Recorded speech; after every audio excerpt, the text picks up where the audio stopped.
Estás escuchando Nuevo Tiempo Honduras, llevando esperanza.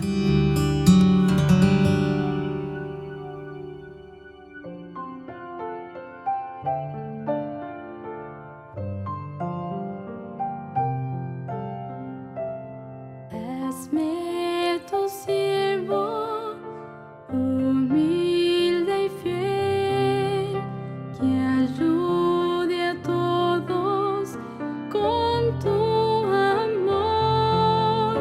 Sea el ruego de mi corazón. Hazme tu siervo, quiero escucharte y obedecerte, Señor.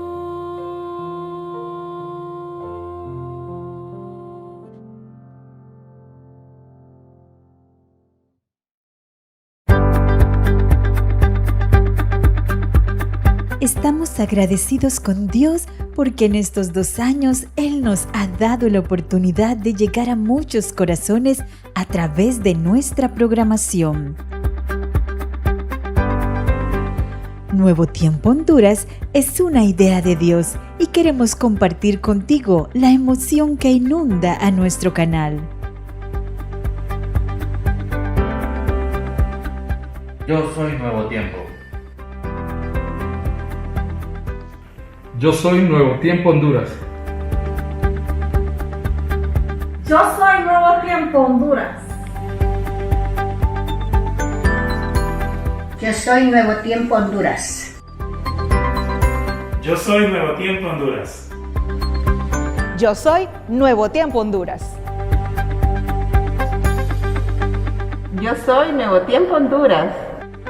Y yo soy Nuevo Tiempo Honduras.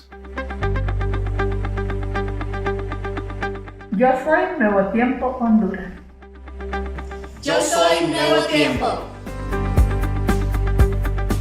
Yo soy Nuevo Tiempo Honduras. Yo soy Nuevo Tiempo Honduras.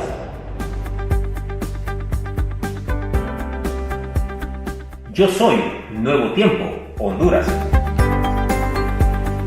Ustedes también son parte de Nuevo Tiempo Honduras. Por eso, muchas gracias por todo el apoyo brindado. Somos tus amigos de Nuevo Tiempo Honduras, llevando esperanza.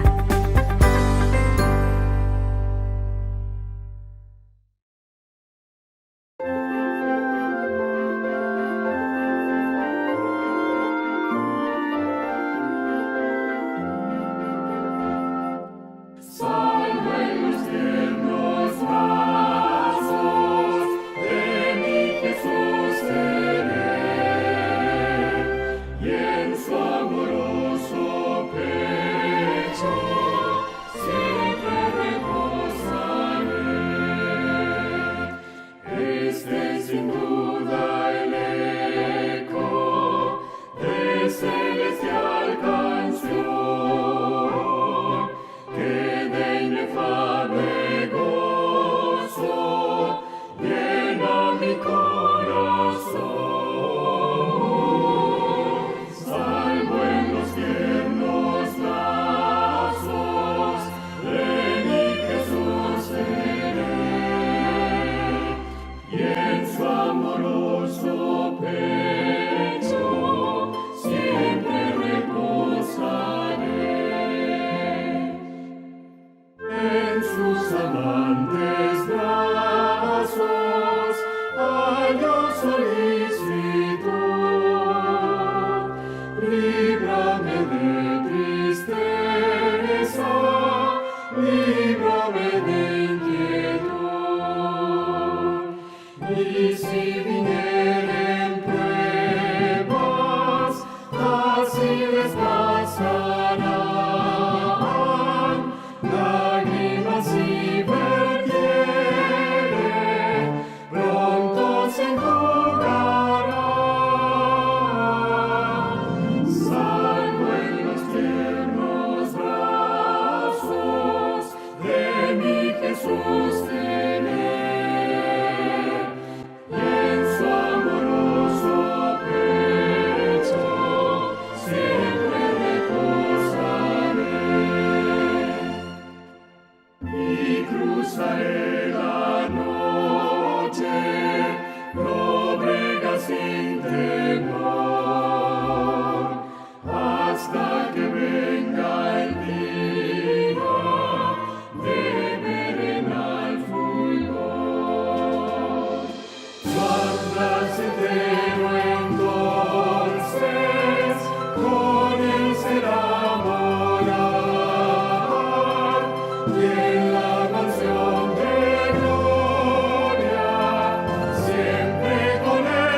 Imaginemos un ángel brillante, pero caído volando a través de las galaxias y huyendo del cielo, donde perdió una gran batalla.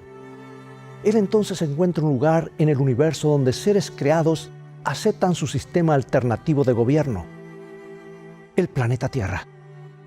Es aquí donde él continúa su lucha contra el gobierno del amor de Dios.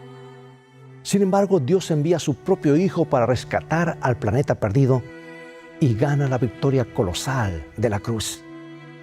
El ángel caído Lucifer falla en lograr que Cristo abandone su misión salvadora. Lucifer es derrotado, pero entonces se le ocurre su idea más brillante. ¿Qué si él puede tornar el conflicto del bien y el mal y colocarlo al revés?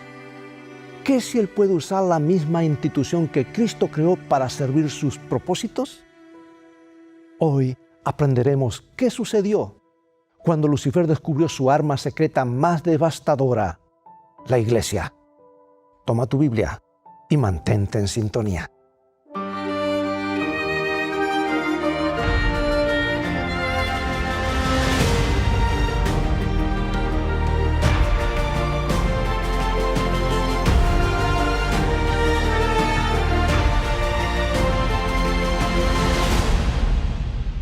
Un joven llamado Claude Pratt estuvo 5 largos días en prisión hasta que pudo saber de los cargos que tenía en su contra.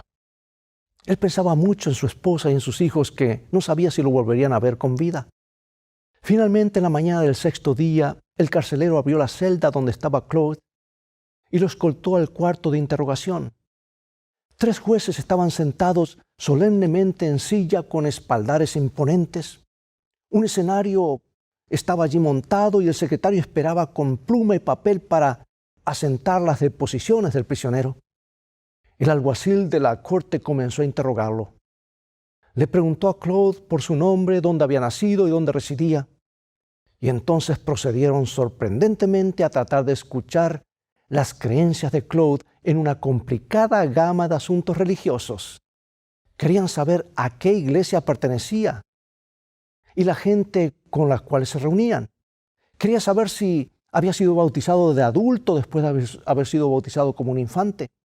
Querían saber si Claude pensaba o creía que Cristo estaba realmente presente en el pan y el vino de la cena del Señor. Era la clase de conversación que podríamos oír en una sala bien amueblada donde la gente estaba allí y discute puntos teológicos, comiendo tal vez galletas o tomando un té. No hubo una palabra que se pudiese entender como un crimen o violación de leyes. Nadie le preguntó a Claude acerca de un robo, un asalto, un asesinato o una mentira. Nadie lo acusó de siquiera haber perturbado la paz. Pero aquel lugar era una prisión de criminales y aquellos eran jueces. Y él era un hombre acusado defendiéndose de una sentencia de muerte. Y cuando Claude se mantuvo evadiendo preguntas concernientes a otros miembros de su iglesia, el alguacil finalmente le preguntó con tono severo: ¿tú estás tratando de no meter a nadie en problema?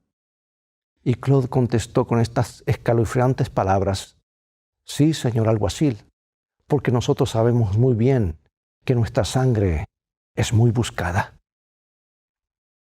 El hecho increíble es que Claude y sus compañeros de fe esperaban la sentencia de muerte por sus opiniones religiosas. Tenían la desgracia de ser anabaptistas en un tiempo cuando la iglesia establecida desaprobaba fuertemente las enseñanzas de esa secta. ¿No eran locos los que se sentaban en las sillas de los jueces? Eran eclesiásticos señores que pensaban que estaban defendiendo la fe ciudadana y protegiendo el rebaño de lobos disfrazados de ovejas. Esta interrogación ocurrió en la ciudad de Ghent, en lo que ahora es Bélgica 1556. Estas interrogaciones ocurrían frecuentemente. No eran consideradas como un gran error de la justicia. Era parte de una larga tradición de hacer cumplir la fe, de castigar a los herejes. Era parte de una larga tradición suficientemente trágica en la iglesia cristiana. Ahora, ¿cómo sucedió todo esto? ¿Cómo llegó a la mente de los cristianos que quemar herejes era parte del servicio a Dios? Hoy me gustaría sugerir que para entender la larga y penosa historia de las persecuciones religiosas, necesitamos entender la guerra de los ángeles, el largo conflicto entre Cristo y Satanás.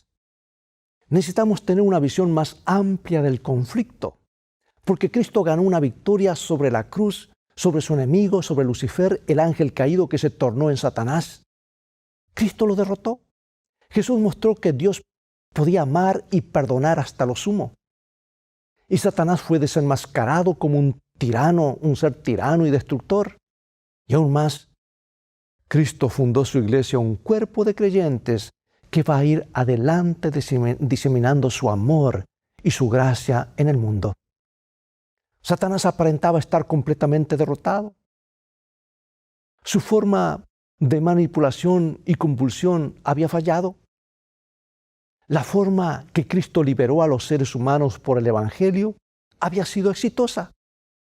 La iglesia había comenzado a cambiar al mundo al revés. Satanás quería, más que ninguna otra cosa, destruir la iglesia. El libro de Apocalipsis nos habla de esto claramente. Apocalipsis capítulo 12 pinta a Satanás como el gran dragón o la serpiente que trata de ahogar la iglesia en un diluvio de persecuciones. Satanás usó la crueldad de varios emperadores de Roma para tratar de aplastar a la iglesia primitiva. Y muchos creyentes fueron quemados o devorados por leones en el Coliseo romano. Pero como la historia nos muestra, la sangre de los mártires servía como semilla que germinaba y engrandecía la iglesia. Los creyentes se multiplicaban constantemente. Entonces Satanás ideó su más diabólico plan. ¿Qué si la iglesia misma se convirtiera en la perseguidora de los fieles? Al principio esto parece indignante. ¿Cómo Satanás podría lograrlo? Muy bien, la iglesia se hizo muy poderosa en la Edad Media. Adquirió poder y autoridad absoluta. Los eclesiásticos se miraron a sí mismos como los protectores de lo que ellos consideraban la verdad. Ellos llegaron a la conclusión de que tenían que imponer por la fuerza lo que ellos creían correcto. Y comenzaron a mirar las desviaciones de sus creencias como un mal terrible que había que extirpar. Así fue como se convirtió la iglesia en perseguidora. Y el libro de Apocalipsis, amigos, nos pinta estos eventos tristes y trágicos. Nos muestra claramente, en Apocalipsis 12 la fuerza detrás de todo este plan perseguidor. El Apocalipsis es el último libro de la Biblia escrito principalmente para la última generación de creyentes en el último tiempo y dice claramente esto. Capítulo 12, versículo 13. Y cuando vio el dragón que había sido arrojado a la tierra, persiguió a la mujer que había dado a luz al hijo varón. El dragón representaba a Satanás. Era el ángel que se rebeló contra Dios y fue lanzado fuera del cielo y vino a la tierra. La mujer representa a la verdadera iglesia de Cristo, los verdaderos creyentes. Y es Satanás el perseguidor de la iglesia. Él es el que está detrás de las escenas de persecución cuando las autoridades humanas comienzan a oprimir y a destruir a los creyentes. Y esto se manifestó claramente en el interrogatorio de Claude. Aprendemos de esto en las cartas que este hombre pudo enviar de forma milagrosa a su familia. Un día, 2 monjes vinieron a interrogarlo. Ellos le preguntaron, ¿cuál es tu fe? Y Claude simplemente contestó, yo creo en Jesucristo, que Él es el verdadero y viviente Hijo de Dios, y que no hay salvación en ningún otro nombre, ni en el cielo ni en la tierra. Bueno, eso no satisfizo a los sacerdotes. Ellos querían saber en qué otras cosas Claude creía, especialmente sobre la Madre Iglesia, la iglesia que los monjes llamaban la verdadera iglesia apostólica. Así que Claude les preguntó, ¿los apóstoles persiguieron y mantuvieron a la iglesia con fuego y espada como ustedes lo hacen? Hasta ese día no ha habido una buena respuesta a esta pregunta como ustedes pueden imaginarse. Esto es porque lo más fuerte que el Nuevo Testamento dice acerca de los herejes es evitarlos y no mezclarse con ellos. Esto es muy diferente a quemarlos en la hoguera, ¿verdad? En otra ocasión, un hombre erudito conocido como el decano de Ronce vino a interrogar a Claude. Claude le preguntó de dónde él obtuvo la autoridad para buscar y derramar la sangre de aquellos que que no se podía acusar de ningún crimen. Y el decano le señaló un pasaje del libro de Deuteronomio escrito por Moisés, en el capítulo 17, versículo 12, que describe que los que desafían al sacerdote en Israel son dignos de ser muertos. Y Claude le recordó al decano que no estamos bajo la ley de la venganza, sino bajo la ley de la gracia. Y él señaló que Jesús había declarado una parábola que nosotros no debemos intentar sacar la cizaña de nuestro medio por el peligro de arrancar con ella el trigo en el proceso. En otras palabras, les dijo, no traten ustedes de sacar la cizaña ahora. No traten de destruir a todos los malvados en nuestro medio porque ustedes terminarán destruyendo a mucha gente con ellos. Jesús nos dice, déjenme eso a mí para el tiempo del juicio. Yo separaré la cizaña del trigo, las ovejas de los cabritos. Y el decano contestó que él era suficientemente sabio para arrancar algunas cizañas malas sin dañar el trigo. Pero por supuesto, él no tenía una capacidad que solo Dios tiene. Y Claude y sus hermanos de fe eran cristianos amorosos y sinceros, como el mundo no ha visto mucho de ellos. Ellos estaban delante de su tiempo al escoger una devoción sumisa a Cristo y una fidelidad a las enseñanzas de la Biblia por encima de la tradición. Y el decano reconoció que no podía decir nada en contra de las prácticas de fe de Claude, ni de su grupo.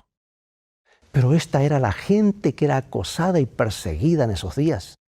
Esta era la gente llevada a prisión y torturada. Esta era la gente quemada en la hoguera y la iglesia establecida era la que prendía fuego.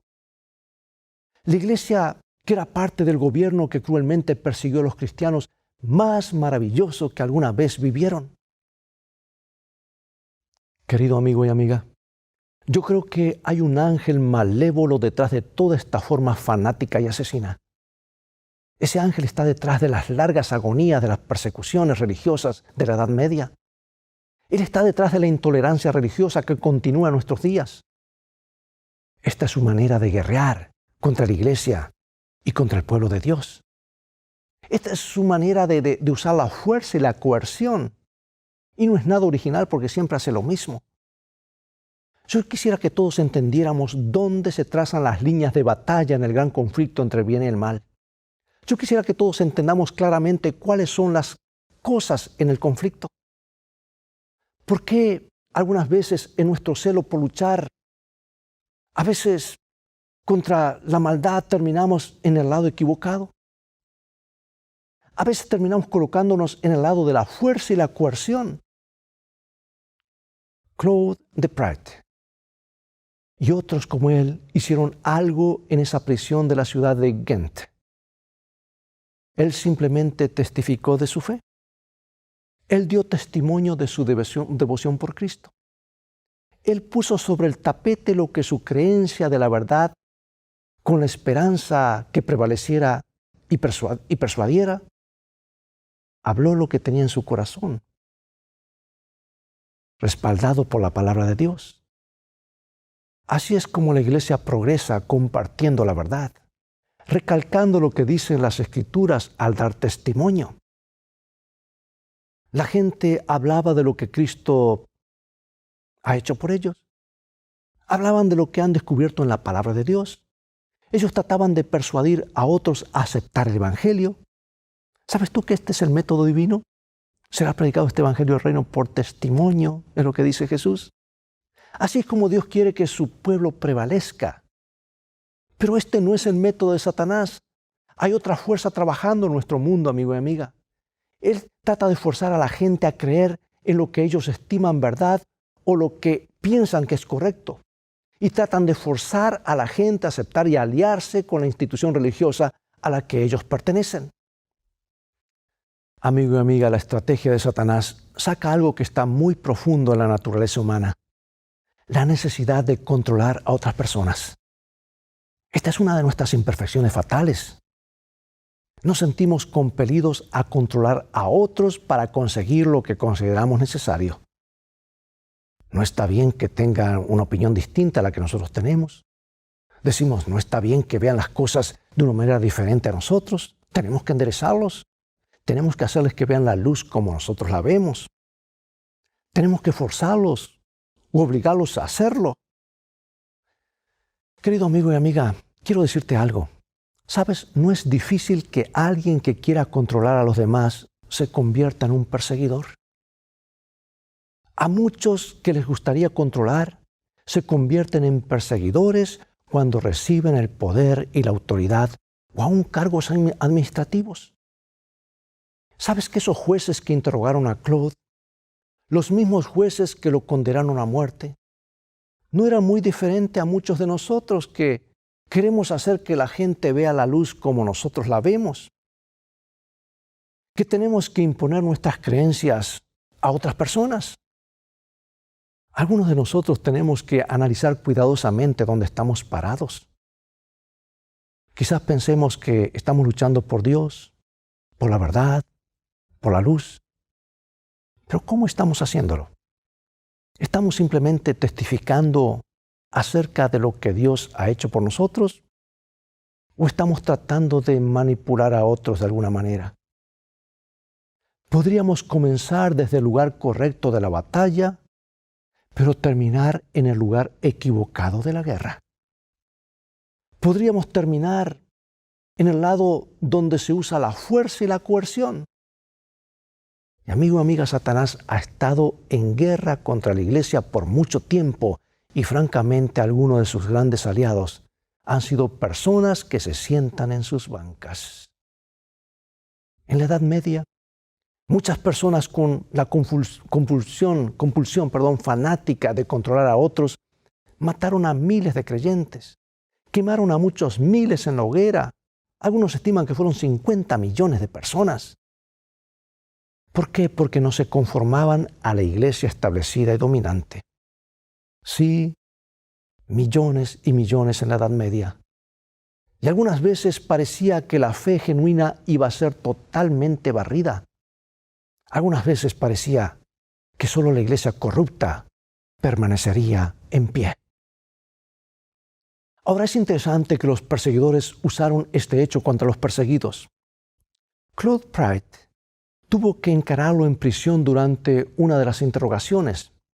El jefe de los jueces le dijo, Cristo le dijo a la iglesia que estaría con ella hasta el fin del mundo, pero no puedo encontrar entre ustedes a ninguno que me pueda decir que pertenece a una iglesia que tenga más de 30 años de existencia. En otras palabras, el juez estaba diciendo, si Cristo prometió preservar a su iglesia desde el tiempo que la fundó, ¿cómo puede ser legítima tu iglesia si ha existido solamente 3 décadas? Y la respuesta de Claude muestra que tenía una más amplia perspectiva del cuerpo de Cristo. Él dijo, yo no dudo de que Dios es el que preserva a su iglesia, y todavía lo es, y lo será por el tiempo que dure este mundo, de acuerdo con su promesa. Y aunque ella ha sido exterminada en algunos países por el derramamiento de sangre y la persecución, ella no fue aniquilada en todo el mundo, porque el mundo es grande y ella puede sobrevivir en algún rincón sin perecer totalmente. Tremendas palabras. Claude estaba diciendo a los jueces, Dios siempre ha tenido un pueblo que lo ama y sigue las enseñanzas de su palabra. Él ha preservado a su pueblo a través de los siglos. Él ha mantenido la llama ardiente de una devoción sincera a Jesucristo. Algunas veces fueron los valdenses en las montañas del sur de Francia, en el norte de Italia, que mantuvieron la fe viva, los hugonotes, los albigenses. Otras veces fueron los anabaptistas en Holanda. Dios tiene sus campeones que no serán controlados, que no permitirán que sus conciencias sean manipuladas porque están firmes sobre la palabra de Dios, que es la roca. Gente como Juan Hus, que levantó la autoridad de las Escrituras en Bohemia. Gente como Wycliffe, que levantó su voz pidiendo una reforma en la Iglesia de Inglaterra.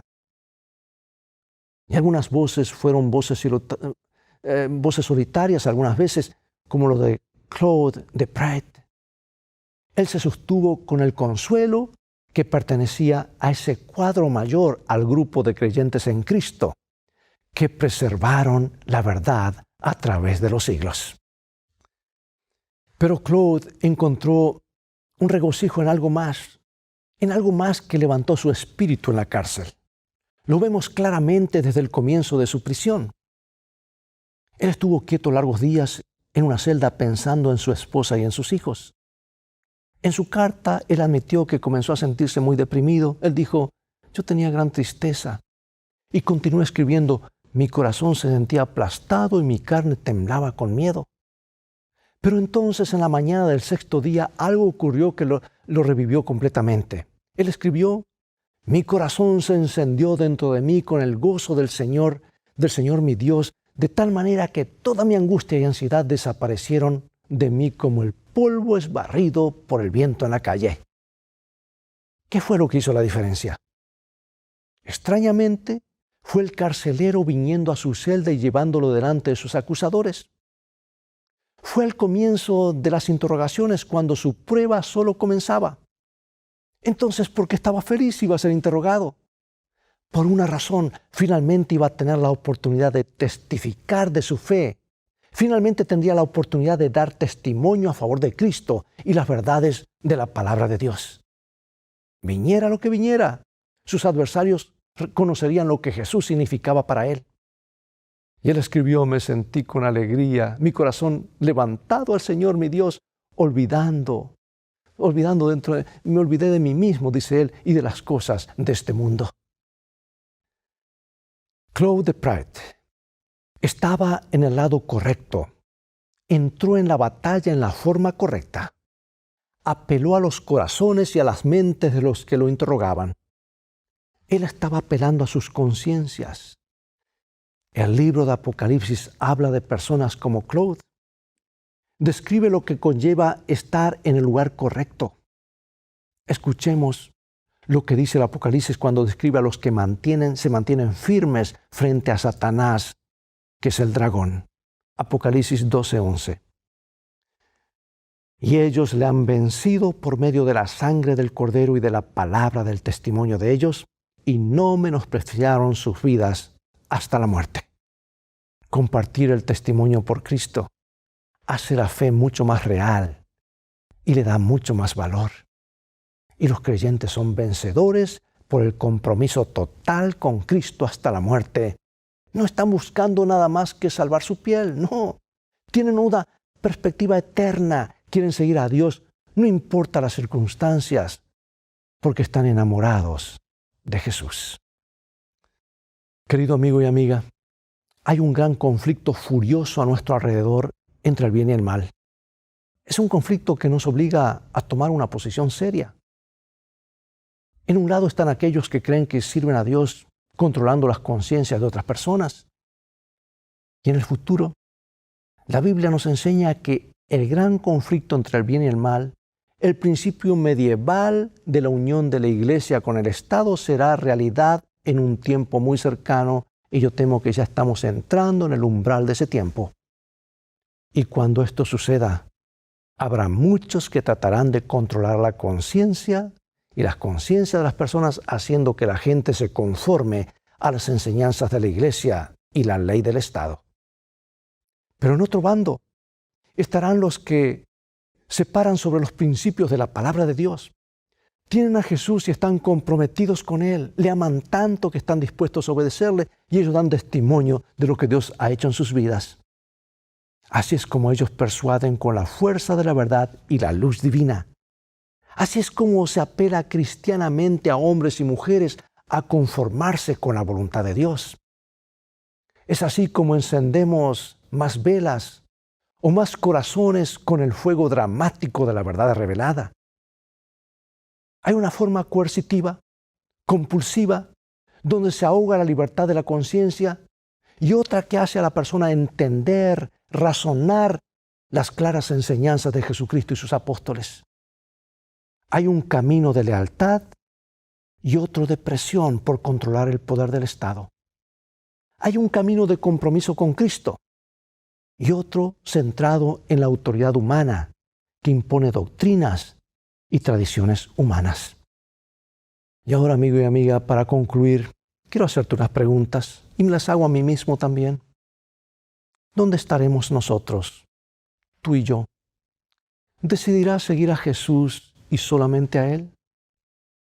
¿Decidirás por la revelación de la palabra o por las enseñanzas y mandamientos de los hombres? ¿Qué vas a elegir? ¿Uno o lo otro? ¿Decidirás por la verdad revelada o por la tradición impuesta? Jesús, las verdades y enseñanzas apostólicas son nuestra única seguridad. ¿Por qué lado nos decidiremos? ¿Pondremos a Dios en el centro de nuestra decisión o decidiremos por alguna autoridad humana? ¿Oiremos la voz de nuestra conciencia o la voz de la gente, de la mayoría o del poder? ¿Compartiremos la fe de los apóstoles o serviremos lo que es más popular? La línea de la batalla está determinada. Ha sido trazada entre la lealtad a Dios y a su palabra, en un compromiso inquebrantable o un compromiso con el mundo donde no está la cruz de Cristo. La línea de demarcación está trazada entre los principios divinos o ceder a la presión de la autoridad de turno, entre la libertad, que es un don divino, y la presión y la coerción, que son armas satánicas. Y algún día, muy pronto, nos encontraremos o en el lado del amor hacia Dios y de nuestros semejantes, o en el lado del despotismo y la crueldad. Ese día, nuestras decisiones por uno u otro camino sellarán nuestros destinos. Es tiempo, amigo y amiga, de hacer un alto y dejar a Dios ser el único soberano en nuestras vidas. Es tiempo de detenernos en tratar de controlar a los que nos rodean. Es tiempo de dejar a Dios controlarnos a nosotros. Es tiempo de parar en el empeño de hacer que los demás capitulen y se rindan a nuestros puntos de vista. Es tiempo de rendirnos totalmente a Dios, porque solo Dios debe mandar la conciencia. Tomemos ahora el primer paso para estar seguros de estar en el lado correcto en el conflicto entre Cristo y Satanás. Oremos. Querido Padre, presérvanos como devotos seguidores de Jesucristo y danos la capacidad de mover y persuadir a otros con el amor que tú nos has persuadido y nos has movido. En el todopoderoso nombre de Jesucristo oramos. Amén. Dios te bendiga y te guarde, y recuerda, escrito está, no solo de pan vivirá el hombre, sino de toda palabra que sale de la boca de Dios.